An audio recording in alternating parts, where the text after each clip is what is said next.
We are continuing with our coverage from the New Orleans Investment Conference. Joining me now is Gene Arensberg. He's with GotGOLDReport, and he's also a speaker here at the show. Gene, thank you for being with me today. It's a pleasure. So, Gene, I was reading with great interest one of your latest commentaries regarding democracy, and you had a point there where you said that there's a fatal flaw in democracy, and I'd like you to explain it. Well, the fatal flaw in democracy is that we allow people that get a check from the government the vote. And so when you get enough people that get checks from the government, they're naturally going to vote their interest, and it's kind of a conflict of interest. And so in that sense, you look for democracy to be doomed because eventually it's going to become socialistic. But many of these people have been placed in a situation where they have to ask for a check. Maybe many of them don't want the check, but they have to because they've lost their jobs. They have families to support. Should they really lose the right to vote, Gene? Yes, absolutely. I think Thomas Jefferson had it right. He said that only landowners should have the vote. And we've managed to make it to where everybody gets the vote, even those who get a check from the government, who are naturally going to vote their vested interest. I admit it's not a popular position to have, but I think it's the right one. Okay, I'm just trying to understand the danger that you think lies there. Well, the danger is that democracy over time has to leave the free market principles this country was founded on. When people continue to vote themselves, more benefits. When politicians are willing to promise the benefits to the people in order to get votes and get elected, that is a spiral that will eventually take us into total socialism. Right. I'm asking, how much do you really think it would solve the debt crisis? I'm not unrealistic. This is what I would like to see will never happen. Right. It's just that it's a sad thing that it's as an observer.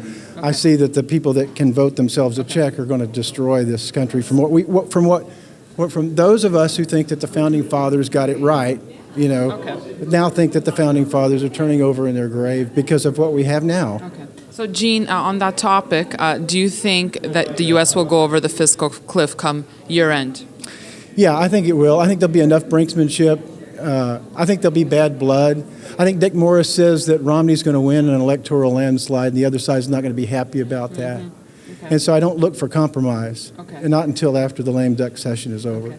Gene, let's talk about your life as a trader. This is what you're known for. You have your report, Got Gold. Let's talk about gold right now and how you see it. Basically what we do is we sort of fade what the biggest traders in the world are doing, the people that trade the paper gold and the COMEX in New York. When we see the hedgers, the natural hedgers, the bullion banks, the major dealers, the refiners, when they have very high hedge positions, then they're pretty much sending us the signal they think that gold has reached a high level. Around the 1st of October, we saw those really high positions that told us to move our stops higher. And so we did. We got stopped out in October the 15th, both gold and silver that day. Now we'll wait until we see the hedgers have really low hedge positions again, and we'll begin to scale back in. Now that's just the short-term trading. It doesn't have anything to do with the physical gold and silver that we hold.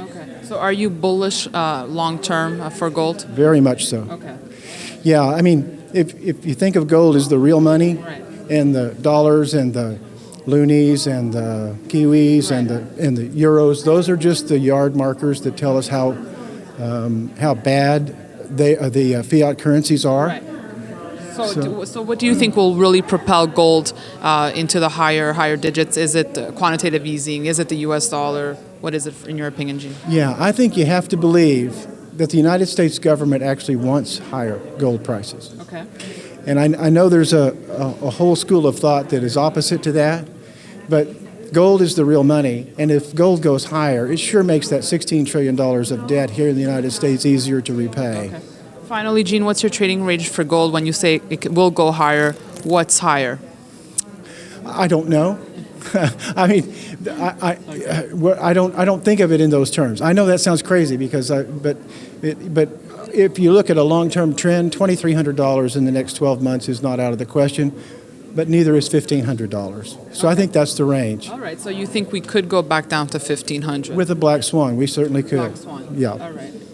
What would be an imminent black swan?